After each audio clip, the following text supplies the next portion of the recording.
He is often called poet due to his vision of the art and erasing the boundaries between forms. In his films, he often uses the methods that are coming from art history and painting, or Armenian or Persian miniature. Jag kom i kontakt med Sergej Parajanov genom en vän från Iran och hon påpekade hans storhet. Och det här var via filmer som jag såg då och kände att det här är helt fantastiskt. Sergej Parajanov är ju en stor konstnär för armenier. Och här i Södertälje har vi ju nästan 4 000 personer som bor med bakgrund från Armenien, vilket känns väldigt fint att få presentera ett konstnärskap som också är okänt för många i Sverige.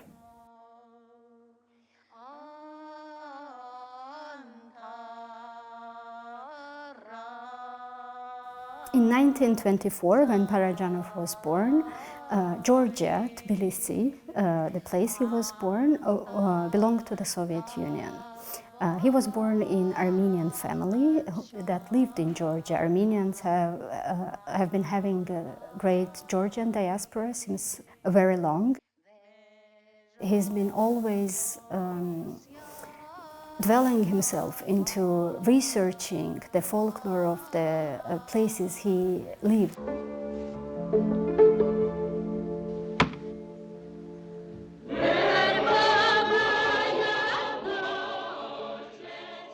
For the shadows of forgotten ancestors, he moved to that village in Carpats, and he asked the people who lived there to perform in the film, so rituals in the film, for instance, the wedding ritual. It's filmed like a real ritual, and there were moments when he couldn't say cut and stop, because once started ritual, people needed to finish it, and everything was taken with such a respect and seriousness.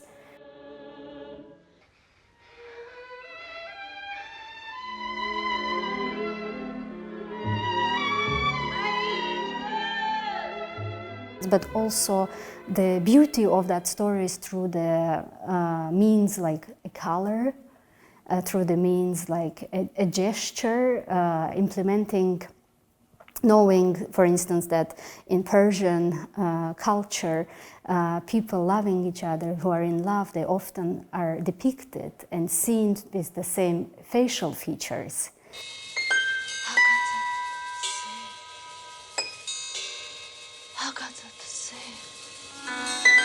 He used that in his film Color of the Pomegranate, where the poet whose film is told is played by a Georgian actress, Sofiko Chaureli, and she plays both male and female role.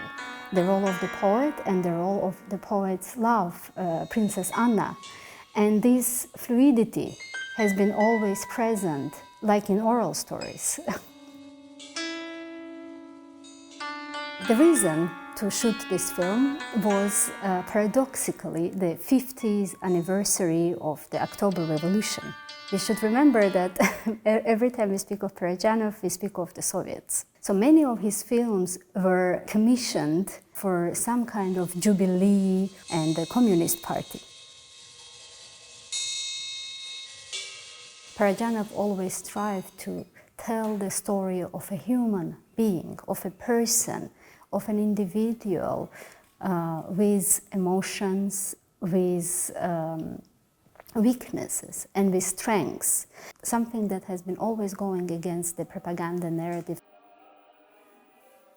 Even though The Color of the Pomegranates originally was given the lowest film category by the Film Academy in Moscow and was prohibited for the large screenings within the Soviets and just released in a modified version for the Armenian cinemas, it got an international fame absolutely from the beginning. It was smuggled actually to be screened and to be seen by the Western colleagues, since it didn't have official screening license abroad.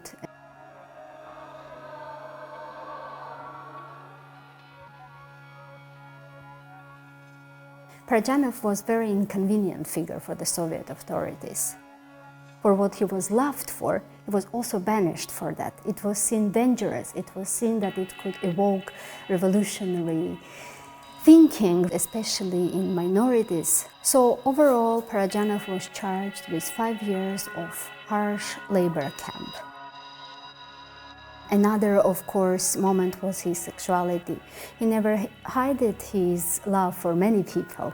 He never hid his love for, as he called, for beauty of people.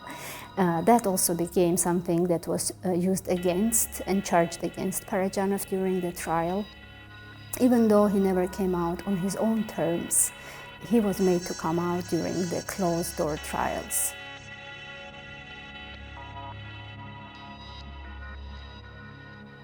He was sent to the labor camp, and this became the years of absolute despair and humiliation.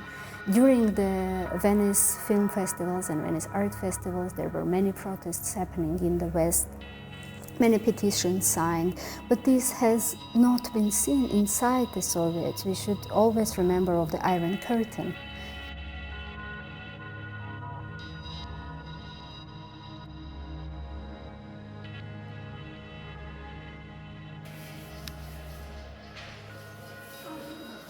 Why now? Parajanov's uncompromising artistic strategy and artistic belief in truth and in humanity and in empathy and a story of a human rather than the story of a regime. And artistry can keep us going and believing into our beliefs and not compromising.